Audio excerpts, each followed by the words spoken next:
Hi കൂട്ടുകാരെ, പുതിയൊരു വീഡിയോയിലേക്ക് എല്ലാവർക്കും സ്വാഗതം. അങ്ങനെ പോലീസ് എത്തിയിരിക്കുകയാണ് കേട്ടോ. പോലീസ് എത്തി കാര്യങ്ങളൊക്കെ ഇങ്ങനെ പറഞ്ഞും കൊണ്ടിരിക്കുകയാണ് ഇന്ദ്രജയും പത്മ കേട്ടോ. അവൾ ഇവിടുത്തെ വേലക്കാരിയാണെന്ന് ഒരാൾ പറയുമ്പോൾ ഒരാളാണെങ്കിലോ കണ്ണെടുത്താൽ ഞങ്ങൾക്ക് ആർക്കും കണ്ടുകൂടാ എന്ന് പറയണം കേട്ടോ. ഇതെല്ലാം കേൾക്കുന്ന പോലീസ് പറയണേ, ഇത് നന്ദിനിക്ക് നേരെ ഒരാക്രമണമല്ലല്ലോ, രണ്ടാമത്തെ ആക്രമണമല്ലേ. ഇതുപോലെ ഈ ഇരിക്കുന്ന പത്മ മേഡത്തിൻ്റെ വണ്ടിയിൽ നിന്നല്ലേ ഈ പറയുന്ന നന്ദിനിയെ കിട്ടിയത്. അത് കേൾക്കുന്ന പത്മ പതറില്ല കേട്ടോ. പത്മ പറയാം, മനഃപൂർവ്വം എന്നെ ദ്രോഹിക്കണമെന്ന് വെച്ച് ചില ആളുകൾ നടക്കുമ്പോൾ എനിക്ക് എന്ത് ചെയ്യാൻ കഴിയും എന്ന ചോദ്യത്തിന് മുന്നിൽ ഉത്തരം മുട്ടിയിട്ടോ. തനിക്ക് അവിടെ ഒന്നും ചെയ്യാൻ കഴിയില്ല എന്നുള്ള ആ ഒരു ഇതിൽ പോലീസിനും മറുപടി പറയാൻ വയ്യ. അങ്ങനെ പോലീസിന് മുന്നിൽ പറയാണ്, എന്തായാലും നിങ്ങളുടെ വീട്ടിലെ വേലക്കാരിയാണെങ്കിലും മരുമകളാണെങ്കിലും ഈ വീട്ടിൽ താമസിച്ചിരുന്ന നിങ്ങളുടെ മകൻ്റെ ഭാര്യയാണ്. നിങ്ങൾ ഏത് സ്ഥാനത്താണ് കാണുന്നതെങ്കിലും ഇവിടെ ഒരു വ്യക്തിയെ കാണാതായാൽ അതിൽ ചോദ്യം ചെയ്യലുകളൊക്കെ വേണ്ടേ, അതിൻ്റേതായ അന്വേഷണമൊക്കെ വേണ്ടേ എന്ന് ചോദിക്കുമ്പോൾ ഉടൻ തന്നെ തനിക്ക് ദേഷ്യത്തോടു കൂടി പത്മ ഇരിക്കുകയാണ് കേട്ടോ. അപ്പോഴേക്കും അവിടോട്ട് സൂര്യ കടന്നു വരികയാണ്. അപ്പോൾ സൂര്യ പറയാണ്, എന്തായാലും നന്ദിനിയെ കാണാതായിട്ടുണ്ട് എന്നുള്ളത് യാഥാർത്ഥ്യം തന്നെ. നിങ്ങൾ എനിക്ക് പരാതി തന്നേ മുതൽ ഞങ്ങൾ ചെറുതായി ഒന്ന് അന്വേഷിച്ചു. എങ്കിൽ ഞങ്ങൾക്ക് വഴിയരികിൽ വെച്ച് ഒരു ഫോൺ കയ്യിൽ കിട്ടി. ഈ ഫോൺ നന്ദിനിയുടേതാണോ ഒന്ന് നോക്കാമോ എന്ന് പറയുമ്പോൾ സൂര്യ എവിടെ നോക്കട്ടെ എന്ന് പറഞ്ഞ് സൂര്യ അത് പിടിച്ചു വാങ്ങുന്നു കേട്ടോ. അങ്ങനെ സൂര്യ ആ ഫോൺ നോക്കുമ്പോൾ താൻ കാണുന്ന കാഴ്ച അത് തൻ്റെ നന്ദിനിയുടെ ഫോൺ തന്നെ കേട്ടോ.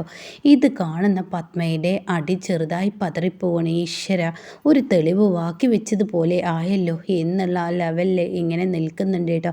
ഈ സമയം സൂര്യയാണെങ്കിലോ, ഇത് നന്ദിനിയുടേതാണ് അച്ഛാ എന്ന് പറയുമ്പോൾ, മോനെ നന്ദിനിയുടേതാണോ? അതെ, എവിടെ നിന്നാണ് ഈ ഫോൺ കിട്ടിയത്? അപ്പോൾ ആ സ്ഥലം പറഞ്ഞു കൊടുക്കുന്നു കേട്ടോ. അപ്പോൾ ഈ സമയം പോലീസ് പറയാണ്, ഇത് നിങ്ങളുടെ ഭാര്യയുടേതാണെങ്കിൽ തീർച്ചയായും നിങ്ങളുടെ ഭാര്യയെ ആരോ തട്ടിക്കൊണ്ടു പോകാൻ ശ്രമിച്ചിരിക്കുകയാണ്.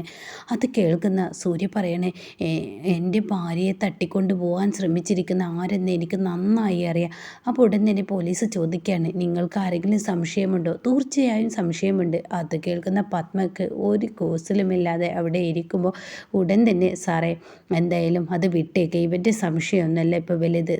സാറിൻ്റെ വഴിയിലൂടെ നന്ദിനി എവിടെയെന്ന് കണ്ടെത്തി കൊണ്ടുവരൂ, അതാണിപ്പോൾ ഇവിടെ ചെയ്യേണ്ടത്. സാറ് പോയിക്കോളൂ എന്ന് പറയുമ്പോൾ, ശരി ഞാൻ പോട്ടെ, എന്തായാലും ഞാൻ പെട്ടെന്ന് പോട്ടെ. അപ്പോഴേക്കും സൂര്യ അങ്ങ് ദേഷ്യപ്പെടുകയാണ്, അച്ഛൻ എന്തിനാണ് ഇവിടെ തടസ്സമായി നിന്നത്? എനിക്കെൻ്റെ നന്ദിനിയെ തിരികെ കൊണ്ടുവരണ്ടേ? എൻ്റെ നന്ദിനി എനിക്കൊപ്പം വേണ്ടേ?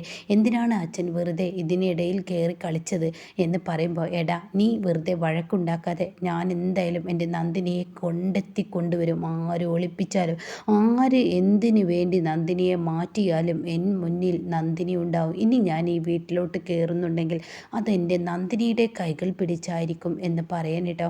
അതേസമയം പത്മ ചെറുതായി പതറിപ്പോവാണ്. ഈശ്വര, ആ തെളിവ് അവിടെ കിട്ടിയത് കൊണ്ട് തന്നെ അവൻ്റെ കയ്യിൽ പിടിക്കപ്പെടുമോ എന്ന ഒരു ഭയപ്പാട് പത്മയുടെ മുഖത്തുണ്ട് കേട്ടോ. എന്നാൽ ഈ സമയം നന്ദിനിയാണ് കാണിക്കുന്നത്. നന്ദിനി കിടക്കുന്ന ആ റൂം പതിയെ തുറക്കുന്നു. എന്നിട്ട് ഒരു പ്ലേറ്റ് ചോറും അതുപോലെ തന്നെ ഒരു വെള്ളം കുപ്പിയും എറിഞ്ഞിട്ട് പോകുന്ന ആ സീന് അത് കാണുന്നതിനോട് കൂടി നന്ദിനി, അതേ ആരാണെന്ന് പറയുമ്പോൾ ഒരു താടിയും തെപ്പറൊക്കെ വെച്ചിട്ടുള്ള ഒരു വലിയ ഒരു തടിച്ചൊരു പുരുഷനായിരിക്കും കേട്ടോ. അപ്പോൾ അയാളെ കണ്ടുടൻ തന്നെ നന്ദിനി പറയാണ്, നിങ്ങളൊന്ന് അവിടെ നിൽക്ക്, വാതിലടക്കില്ലേ എന്ന് പറയുമ്പോഴേക്കും വാതിലടക്കലും കഴിഞ്ഞു കേട്ടോ. അതേസമയം താൻ ഇനി എന്ത് ചെയ്യുമെന്നറിയാതെ ഉടൻ തന്നെ ഇങ്ങനെ പതറി നിൽക്കുകയാണ് ഈ പറയുന്ന നന്ദിനി. എന്നിട്ട് നന്ദിനി പറയുന്നുണ്ട്, നിങ്ങൾ ആരാ? നിങ്ങൾ എന്തിനാ എന്നെ ഇവിടെ കെട്ടിയിട്ടിരിക്കുന്നത്? ഞാൻ അതിന് മാത്രം എന്ത് തെറ്റാണ് നിങ്ങളോട് ചെയ്തത്? നിങ്ങൾ എന്തിനാ എന്നെ ഇങ്ങനെ ദ്രോഹിക്കുന്നത് എന്നൊക്കെ നന്ദിനി പറഞ്ഞ് കരയുന്നുണ്ട് കേട്ടോ. ദയവ് ചെയ്ത് എന്നൊന്ന് വിടൂ, എന്തിനാ നിങ്ങൾ എന്നെ ദ്രോഹിക്കുന്നതെന്ന് പറഞ്ഞ് നന്ദിനി അലറി വിളിക്കുമ്പോഴും അവർ തുറക്കില്ല കേട്ടോ. അപ്പം നന്ദിനി വാതിൽ തട്ടിയതിന് മുകളിലൂടെ വീണ്ടും തട്ടിക്കൊണ്ടിരിക്കുകയാണ്. ആ സമയം അവർ വാതിൽ തുറക്കുന്നു. അപ്പോൾ ഉടൻ തന്നെ അവർ പറയാണ്, എന്താ കൊച്ചേ നിനക്ക് വേണ്ടത്? അതെ, നിങ്ങൾ എന്തിനാണ് ഇവിടെ എന്നെ കെട്ടിയിട്ടിരിക്കുന്നത് എന്ന് ചോദിക്കുന്നുണ്ട് കേട്ടോ. എന്നാൽ ഈ സമയം പിന്നീട് കാണിക്കുന്നത് പത്മയാണ്. പത്മ ആരും കാണാതെ ടെറസിന് മുകളിലോട്ട് കയറുക കേട്ടോ. എന്നിട്ട് പത്മ ഒരാൾക്ക് ഫോൺ ചെയ്യുന്നുണ്ട്. നിങ്ങൾ എന്ത് പണിയാണ് കാണിച്ചത്? നിങ്ങൾ ആ പോലീസുകാരൻ എൻ്റെ കൺമുന്നിൽ വന്നിരിക്കുന്ന സമയത്ത് നിങ്ങൾ എന്തിനാണ് എനിക്ക് തുടരെ വിളിക്കുന്നത്? അപ്പോൾ ഈ പോലീസ് വന്നിരിക്കുന്ന സമയത്ത് പത്മയ്ക്ക് ഈ പലിശ പലിശക്കാരൻ ആളിങ്ങനെ ഇടയ്ക്കിടയ്ക്ക് വിളിക്കുന്നുണ്ട് കേട്ടോ. ആ പലിശക്കാരൻ്റെ പേര് ഞാൻ മറന്നുപോയി. അപ്പോൾ അയാളിങ്ങനെ ഇടയ്ക്കിടയ്ക്ക് വിളിക്കുന്നുണ്ട്. അപ്പോൾ ഉടൻ തന്നെ പോലീസുകാർക്കൊരു സംശയം തോന്നാതിരിക്കാൻ ആ ഫോൺ പതിയെ സൈലൻ്റ് ആക്കി വെക്കുകയാണ് ചെയ്യുന്നത്. അങ്ങനെ പത്മ ചൂടാവാണ്. എൻ്റെ ആവശ്യമാണ്, ആ ആവശ്യം അറിയാൻ ഞാൻ നിങ്ങൾക്ക് വിളിക്കില്ലേ, നിങ്ങളെന്തിനാ ഇടയ്ക്കിടയ്ക്ക് എന്നെ ഇങ്ങനെ വിളിച്ച് ബുദ്ധിമുട്ടിക്കുന്നത് എന്ന് പറഞ്ഞിട്ട് അങ്ങ് ചൂടാവുമ്പോൾ ഉടൻ തന്നെ അയാൾ പറയാണ്, ഞാൻ വിളിച്ചത് എന്താണെന്ന് പറയട്ടെ, ദേ നിങ്ങളെ ഒരു കാര്യം ഏൽപ്പിച്ച അതിൻ്റെതായ ഒരു വ്യക്തത വേണം, അല്ലാതെ കണ്ട് ഈ പണിക്ക് നിൽക്കരുത്. നിങ്ങൾ ചെയ്ത പണി എന്തായി ഇപ്പോൾ? നിങ്ങൾ ചെയ്ത ഈ പണി കൊണ്ട് തന്നെ തീർച്ചയായും ഈ പറയുന്ന നന്ദിനിയെ പിടിക്കാൻ പോവുകയാണ്. ഞാൻ നിങ്ങളെ ഒരു പണി ഏൽപ്പിക്കുമ്പോൾ നിങ്ങൾ അതിൻ്റെ വൃത്തിക്ക് ആ പണി ചെയ്യണ്ടേ? നിങ്ങളിപ്പോൾ ഈ പണി ചെയ്തത് കൊണ്ട് തന്നെ തെളിവുകൾ അവിടെ ഇട്ടിട്ടല്ലേ ഈ പണി ചെയ്തത്? അത് കേട്ട ഉടൻ തന്നെ എന്താ നിങ്ങൾ പറയുന്നത്? നിങ്ങളോട് ഞാൻ നന്ദിനിയെ കൊണ്ടുവരാനും തട്ടിക്കൊണ്ടുവരാനൊക്കെ പറഞ്ഞതല്ലേ, നിങ്ങളത് ചെയ്തില്ലേ എന്ന് പറയുമ്പോൾ, മാഡം ഒന്ന് പറയട്ടെ, നന്ദിനിയെ ഞങ്ങൾ എന്താ ചെയ്തതെന്ന് മാഡത്തിനോട് പറയാം.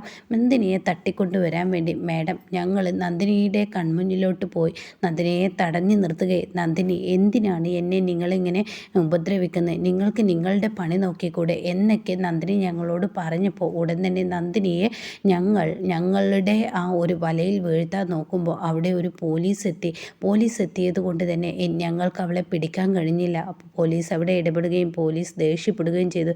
എന്താണ് നിങ്ങൾ കാണിക്കുന്നതെന്ന് പറഞ്ഞ് ഞങ്ങളെ ആട്ടി ഓടിച്ചു എന്ന് പറയാനായിട്ട്, പിന്നീട് അതിനിടയ്ക്ക് അവളെ കാണാൻ ഞങ്ങൾക്ക് പറ്റിയില്ല എന്നുള്ള സത്യം വെളിപ്പെടുത്തുകയാണ്. അപ്പോൾ ഇതൊക്കെ കേൾക്കുമ്പോൾ മൊത്തത്തിൽ ഇവർക്ക് എന്താണ് സത്യത്തിൽ ഇവിടെ സംഭവിച്ചതെന്നറിയാതെ പത്മ നിൽക്കുകയാണ്. അപ്പം നിങ്ങളല്ലേ തട്ടിക്കൊണ്ട് പോയത്?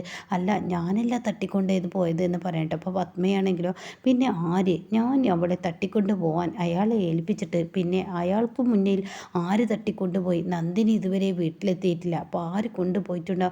നന്ദിനിക്ക് ശത്രുവോ? നന്ദിനിക്ക് വിലപേശാൻ ആളോ? എന്താ ഇപ്പോൾ ഈ കേൾക്കുന്നത്? നന്ദിനി ഇത്രമാത്രം വലിയവളൊന്നല്ലല്ലോ എന്ന് പത്മ സ്വയം പറയുന്നുണ്ട് കേട്ടോ. ഇതേ സമയം പലിശക്കാരൻ്റെ ഭാര്യയോട് ദേഷ്യപ്പെടാൻ, ഭാര്യയോടല്ല, അന്ന് നന്ദിനി ആദ്യമായിട്ടൊരു പലിശ വാങ്ങാൻ ഒരു സ്ത്രീയുടെ അടുത്തോട്ട് പോയില്ലേ, ആ സ്ത്രീയോട് ദേഷ്യപ്പെടുകയാണ് കേട്ടോ. നിന്നോട് ആദ്യമായിട്ടൊരു കാര്യം പറഞ്ഞ് ഏൽപ്പിച്ചിട്ട് നീ അത് ചെയ്യാതെ എൻ്റെ കൺമുന്നിൽ വന്ന് നിൽക്കാൻ എനിക്ക് എങ്ങനെ കഴിഞ്ഞു? ആദ്യമായി ഒരു കാര്യം ഒരാളെ ഏൽപ്പിച്ച അത് വൃത്തിക്ക് ചെയ്യാൻ ആദ്യം പഠിക്കണം എന്നൊക്കെ പറഞ്ഞ് ഇങ്ങനെ ദേഷ്യപ്പെടുന്ന ആ ഒരു സീനാണ് കേട്ടോ.